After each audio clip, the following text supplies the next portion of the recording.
States operated Native American concentration camps in the 1830s that went on for decades and later evolved into reservations. During World War II, the U.S. imprisoned Japanese Americans. About 1,000 indigenous Aleuts of Alaska were forced into camps as their homes were burned to the ground so that invading Japanese forces could not use them.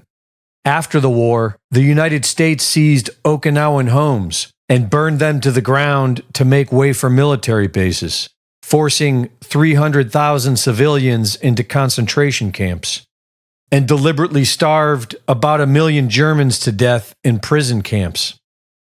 The Subversive Activities Control Act of 1950 led to the construction of concentration camps meant to hold American dissidents. In 1961, the U.S. forced 8 million South Vietnamese civilians into prison camps to deprive the Viet Cong of any potential support. Starting back in the late 90s, Alex Jones has been releasing films warning that people are being conditioned to accept seeing their neighbors rounded up and thrown in prison camps, such as the WTO protests, where hundreds of protesters were arrested and thrown into jail, the 2004 Republican National Convention, where over 1,000 protesters were arrested and sent to a makeshift prison, and in Katrina, where police went door to door confiscating guns.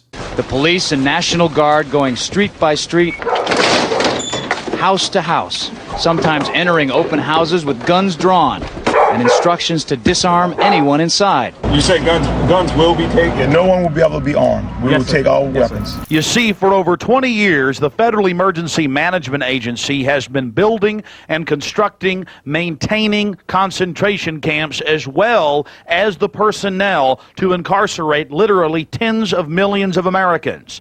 It seems now, with some of the latest developments, they are attempting in a psychological warfare program to condition and control the populace so the populace will actually believe that all of this is needed to maintain the public safety. As we in the research community say, this is a psyops. They're preparing people for what is coming, not what is being presented today. So you're saying they're preparing people to accept it with incrementalism? That is correct, like the old frog example. You know, you put the frog in the water and you just gradually continue to raise the heat on the water until the frog is cooked.